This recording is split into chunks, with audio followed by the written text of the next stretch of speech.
तो साक्षी साधना के मैंने 5 आयाम आपको दिए। हर व्यक्ति को सबसे पहले जान लेना है कि अपनी जमीन तैयार करने के लिए सम्यक आहार लेना है, सम्यक व्यायाम हर रोज करना है, सम्यक विश्राम लेना है, 7-8 घंटे जरूर सोना है। इनमें से कोई भी चीज नहीं आप करते हैं तो आपकी जमीन तैयार नहीं है। तो जमीन तैयार करनी है, ये 3 चीजें जरूरी है। उसके बाद साक्षी साधना के 5 नियम मैंने आपको बताए हैं।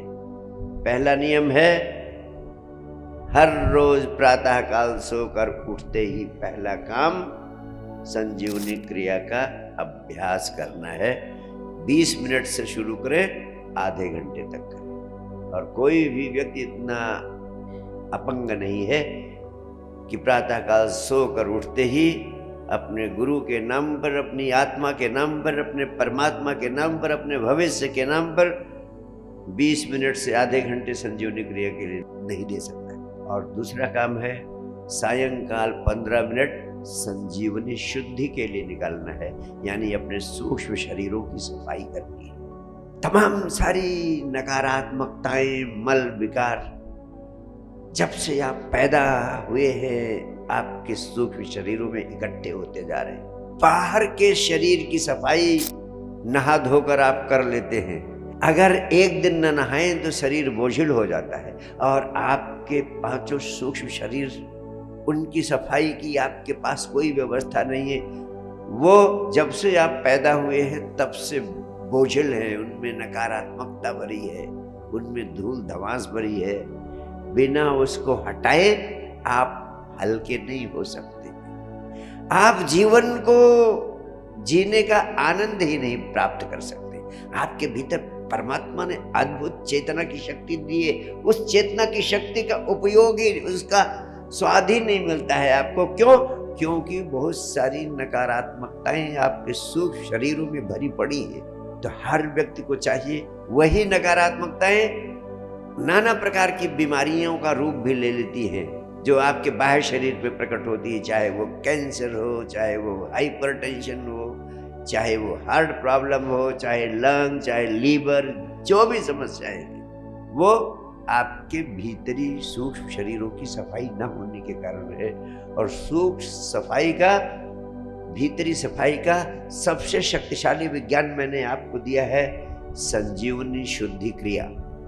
और तीसरा मैंने कहा, जब आप रात में बिस्तर पर सोने जाते हैं, बिस्तर पर सोने जाते समय आप अस्थायी मृत्यु में प्रवेश करने की तैयारी करते हैं। जब आप रात में बिस्तर पर सोने जाते हैं, अगर आप उस समय होशपूर्ण अवस्था में निद्रा में प्रवेश करने की कला सीख लें तो एक अद्भुत चमत्कार होगा। जब व्यक्ति शरीर छोड़ता है, अध्यात्म के वैज्ञानिकों का कहना है कि उस समय अगर होश पूर्वक शरीर को छोड़े तो उसे इस सत्य का बोध हो जाएगा कि वह मरता नहीं है, वह मर नहीं रहा है, वह अब भी जीवित है और शाश्वत है और सिर्फ शरीर छोड़ रहा है।